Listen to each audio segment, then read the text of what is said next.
Coming up on our newscast, despite hopes that historical issues could top the agenda at the upcoming Korea-Japan summit, experts warn not to get one's hopes up while assuring both sides have much to gain from the talks. A Lockheed Martin official says Seoul and Washington are already discussing THAAD deployment in the nation, while Korea's defense chief says that's not true at all. Korea's total industrial output spiked in September, recording the largest growth in over 4 years.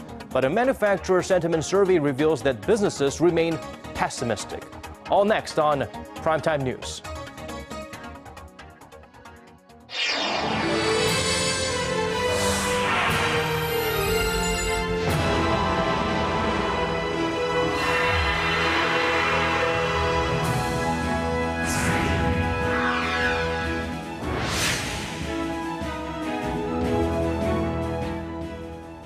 It's 10 p.m. on a Friday in Korea. Welcome to the last edition of Primetime News. I'm Daniel Choy. President Park Geun-hye has reiterated calls for Japan to resolve the issue of its wartime sexual enslavement of Korean women. She has told Japanese media outlets she wants to issue resolve before the end of the year. Her remarks come a matter of days ahead of her first one-on-one summit with Japanese Prime Minister Shinzo Abe. Hwang Sung-hee has our top story. President Park wants the issue of Japan's wartime sexual enslavement of Korean women resolved by the end of this year. That's what she told Japanese dailies, the Asahi Shimbun and the Mainichi Shimbun, in a written interview. It's the first time the president has set a deadline on the issue, which has become the thorniest subject between the two neighbors. More than 200,000 women, mostly Korean, were forced to serve the Japanese military before and during World War II. Time is running out for the elderly victims, as only 47 remain in Korea. President Park said it's important for the Japanese government to swiftly come up with measures acceptable to the victims, and that such measures will be proposed at the upcoming summit. She added that the past cannot be resolved by denial and expressed hope it will no longer stand in the way of their bilateral relations. Addressing Japan's newly acquired right to collective self-defense, President Park urged Tokyo to maintain transparent defense policies. There are concerns Japan's military could enter the Korean peninsula even without Seoul's consent in the event of a contingency with North Korea. She also touched upon Seoul's interest in joining the 12-nation Trans-Pacific Partnership trade deal, which includes Japan and the United States. Hwang Sung-hee, Arirang News. The trafficking of Korean women by the Japanese military may be a chronic thorny issue, but experts say both Seoul and Tokyo are intent on improving relations at the upcoming bilateral summit. Kwon Jang-ho looks into what the two sides hope to gain from the talks. Japanese wartime sexual slavery has been controversial for decades. But when South Korean President Park Geun-hye and her Japanese counterpart, Prime Minister Shinzo Abe, meet for a summit on Monday, Abe is likely to seek for results than let historical issues further drive a wedge. The Prime Minister on Wednesday said he was open to discuss such difficult issues. A major reason is that Japan is feeling pressure from the US to improve bilateral ties with South Korea, to leverage against China's growing power in the region, and to effectively respond to North Korean provocations. One is, of course, the relationship with the United States, and the Japanese government wants South Korean government to be a little more friendly with this ally. Seoul, meanwhile, is expected to press on Tokyo's controversial security bills passed last month, which could allow the Japanese military to be deployed abroad. It's likely that President Park will clearly convey to Prime Minister Abe that Japan's military will not be able to step on South Korean soil without permission. During these globally challenging times, the economy is likely to be one area where both sides see eye to eye. Business must be invigorated in whatever way it can. Of course, TPP, Trans-Pacific Partnership Agreement, South Korea may like to join or may not like to join, but the Japanese government wants South Korea to join it. With the TPP accounting for about 40% of global GDP, the summit is an opportunity for Seoul to secure support for joining the 12-nation trade pact. South Korea is looking to get on the good side of Japan over the TPP, as their support would make it easier for Korea to join next year. Historical disputes may linger between the two nations, but both sides have pressing practical matters to address through the summit. Kwon Jang-ho, Arirang News. THAAD is back in the headlines with rumors of talks on the possible deployment of the U.S. missile defense system during next week's defense talks with the United States. Korea's defense chief Han Min-gu vehemently denies a Lockheed Martin official's claim that the two allies had already started discussions on the matter. Connie Kim reports. South Korean Defense Minister Han Min-gu made it clear there have been no consultations with the U.S. over a possible deployment of the THAAD system on the Korean peninsula. Han rejected a Lockheed Martin official's claims on Friday that Seoul and Washington are already in talks about deploying the defense firm's THAAD system in South Korea. The rebuttal comes after a senior official from Lockheed Martin said talks between South Korea and the United States had begun about the possible deployment. The THAAD system is the subject of a policy discussion between the United States and the Republic of South Korea. Those policy discussions are ongoing now. I know they're having both informal and formal discussions on the policy side. He also claimed it would be rational for a country like South Korea to have a multi-layered anti-ballistic missile defense system that includes THAAD systems. Talks of the potential deployment remains a highly controversial issue inside and outside of South Korea. The U.S. says it could better defend South Korea against North Korea's ballistic missile and nuclear programs. China and Russia have both expressed strong opposition, claiming it would threaten their national security and destabilize the region. The THAAD claims come as the defense chiefs of South Korea and the United States are set to hold their annual security talks in Seoul on Monday. South Korea's defense ministry says THAAD will not be on the agenda.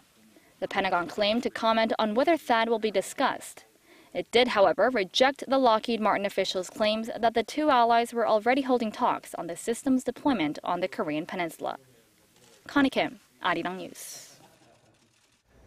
The United Nations has released a report describing how North Korea makes vast sums of money off the blood, sweat, and tears of tens of thousands of its citizens forced to work for pittance overseas.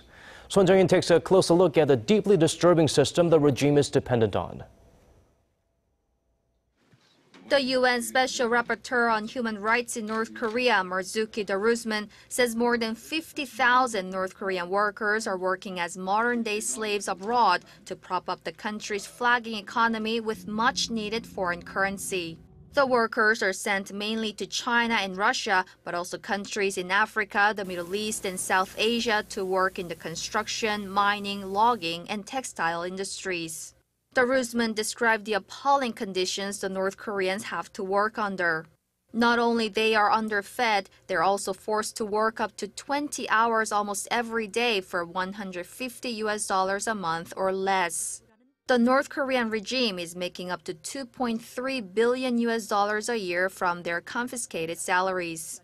It provides the elite in Pyongyang with foreign currency that they wouldn't be able to get otherwise due to international sanctions that restrict North Korea's financial activities. The report comes as the international community is pushing for a renewed UN resolution that calls for tougher sanctions against the regime.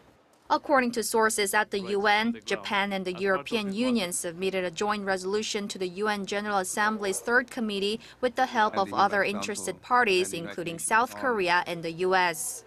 The resolution is reported to be similar to one drafted last year, which urged the Security Council to refer the North Korean leadership to the International Criminal Court to face justice for human rights abuses. Son Jung-in, Arirang News. More than 6 decades since the two Koreas separated. To some of the younger generation, the harsh reality of a nation torn in two may feel somewhat distant. So a special event was held to raise awareness on the importance of reunification. Lee Ji-won shows us the musical movement organized by the South Korean Unification Ministry. Singing fills the air. These students are some of the contestants who took part in a teenager singing contest for reunification held on Friday. The event, organized by the Unification Ministry, hosted middle and high school students from around the country, and it was a chance for the young contestants to convey their hopes for unification through their own compositions.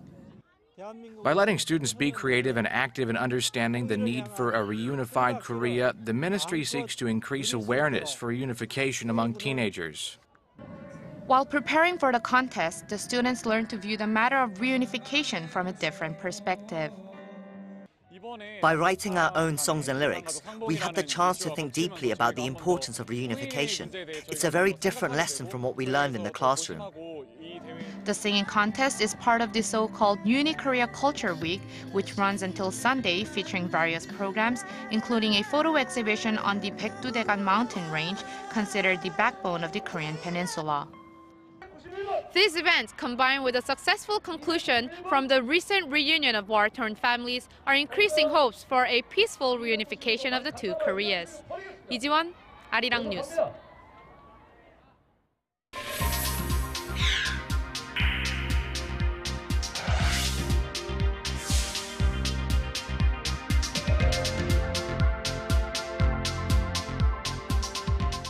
Korea's industrial output picked up last month, raising hopes that the economy is on the recovery track. However, local manufacturers are unconvinced by these numbers as they remain pessimistic about domestic business conditions. Shin Se-min has the digits and more. Korea's total industrial output spiked in September, expanding 2.4%, the largest growth in over 4 years. It's a gradual pickup from the MERS-hit economy as dampened domestic consumption has started to recover.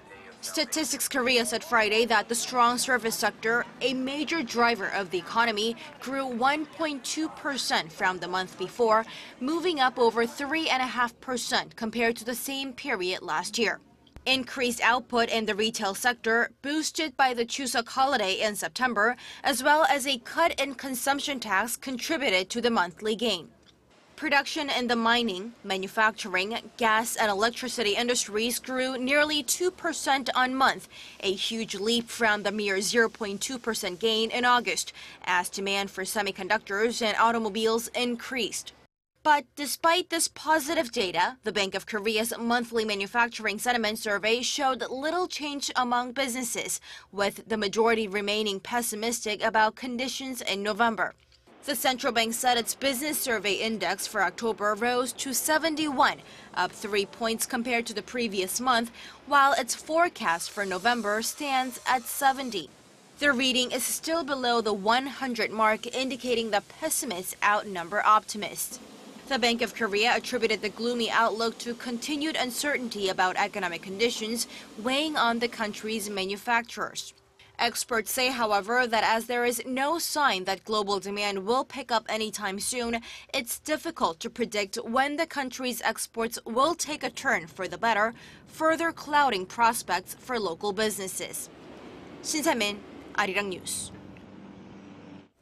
Korea's top conglomerate, Samsung Group, has agreed to sell its chemical assets to Lotte Group. So what's the big deal? Our Kwon So-ah tells us all about it. A win-win situation for Korea's largest and fifth largest conglomerates.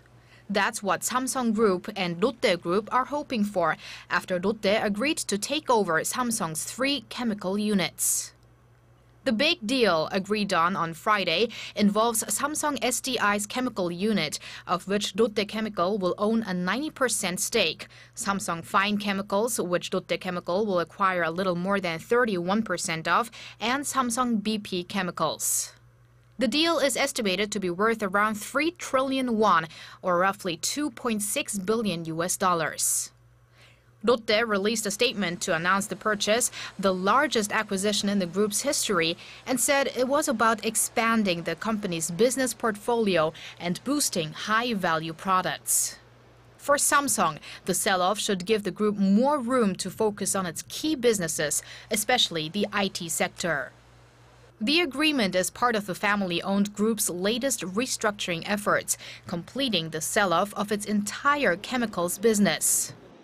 Last year, it sold off its 4 major defense and chemical affiliates to another Korean conglomerate, Hanwha Group.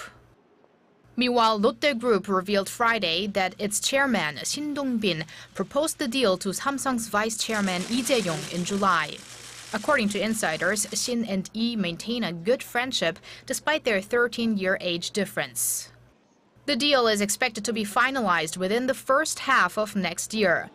Lotte Group says it'll open a new entity in February and promised that no Samsung employees will be fired in the acquisition process. Kwon So-ah, Arirang News. China finally decided to scrap its one-child policy. The outdated system played a big role in shrinking the labor force due to low birth rates and an aging population.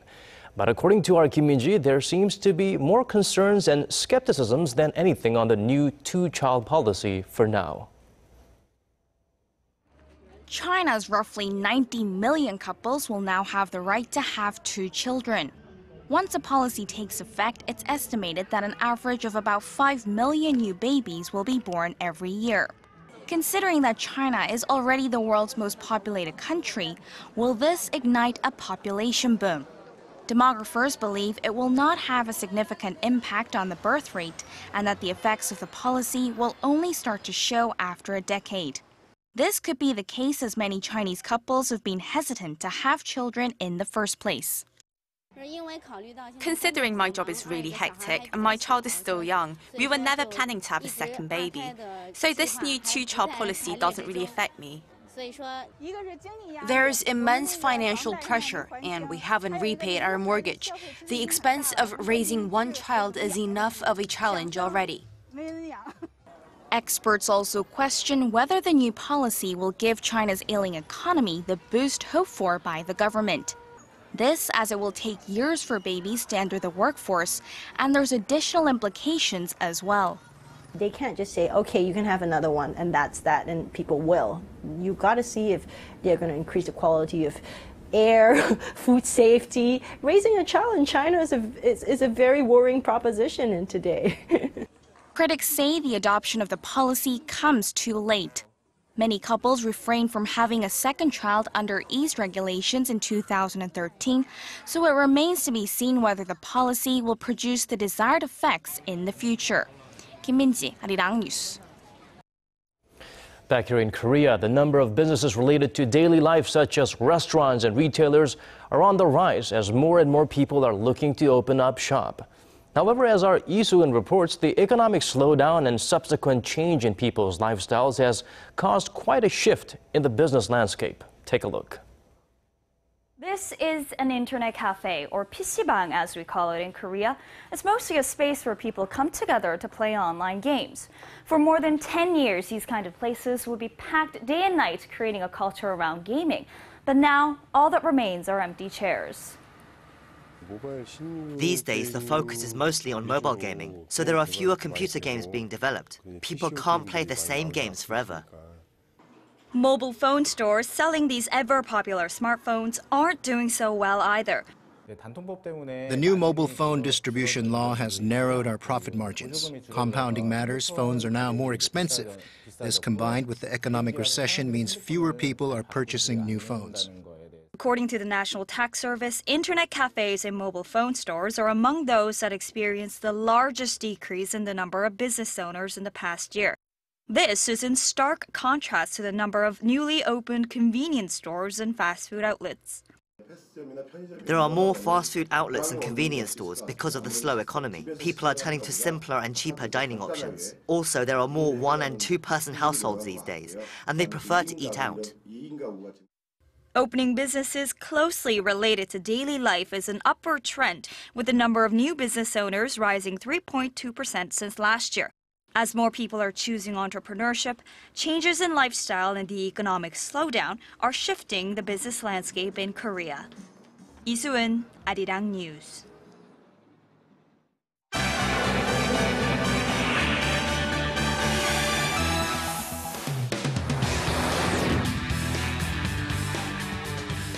And now for some stories from around the world, we join our Bruce Harrison in the News Center.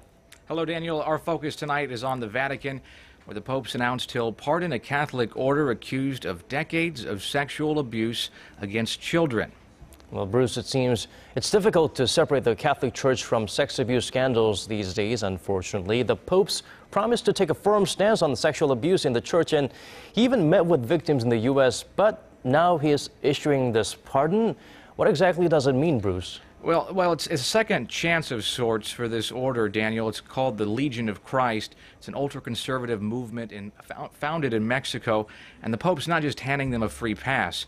Vatican Radio said the religious pardon's called a plenary indulgence, and it's only granted if Legion members perform acts of penance. It comes as part of a jubilee year in which the pardon's offered to all the group's members for a period from next month. The order's founder, Marcial, stepped down in 2005 over allegations of pedophilia and fathering several children. He died in 2008. And in August, the Chilean government decided to deport Irish priest John O'Reilly, the local Legion head, who was convicted of sexually abusing a young girl. The Bank of Japan's delayed expanding its massive stimulus program. The bank's holding out to see whether its economy can overcome the drag created by China's slowdown.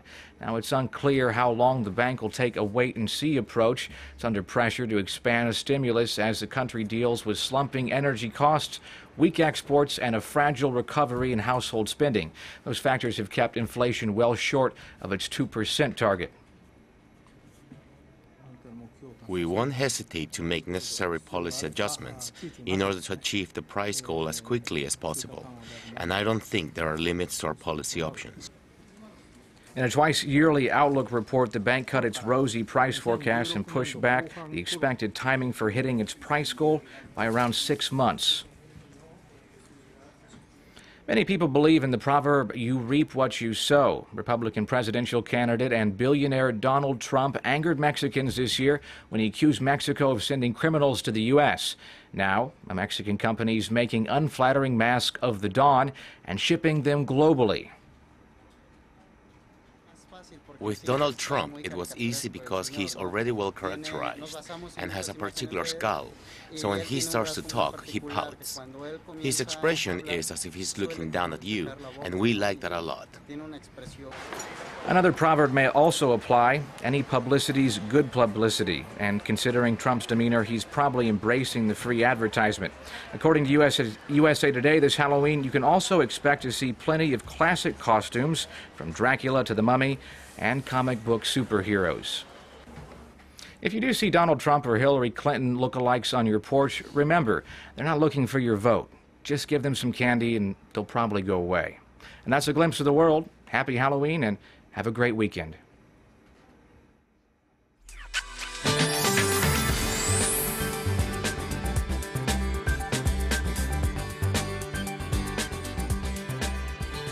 Hello, I'm Lee Ji-hyun with your weather report. This week we're experiencing colder and colder conditions, and this morning the mercury plunged to 1.7 degrees Celsius here in the capital, and bitterly cold winds brought down the sensory temperatures to sub-zero. But it's about to get colder tomorrow with a low at 0 before this autumn cold snap eases next week.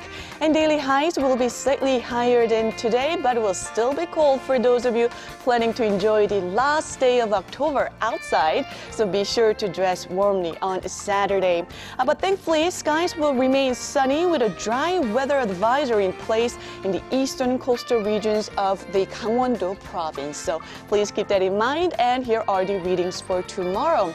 Seoul will kick off at 0 before getting up to 12. Daegu and Gwangju rise to 14, while Busan tops out at 16. And as for the other regions, Daejeon and Jeju Island will see a high of 13 and 15, while Dokdo peaks at 11.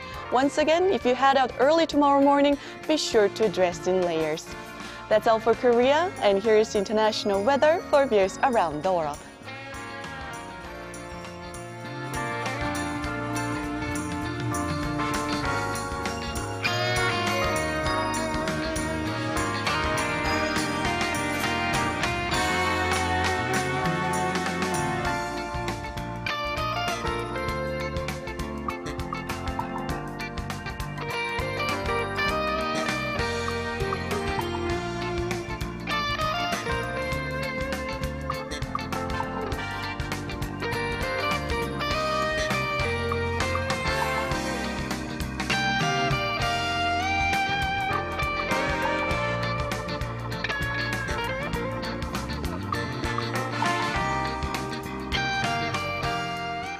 And that's it for Primetime News with me, Daniel Choy. Do tune in this time next Monday for a brand new program titled News Center with our Moon Geun-hye. Thank you and don't work too hard.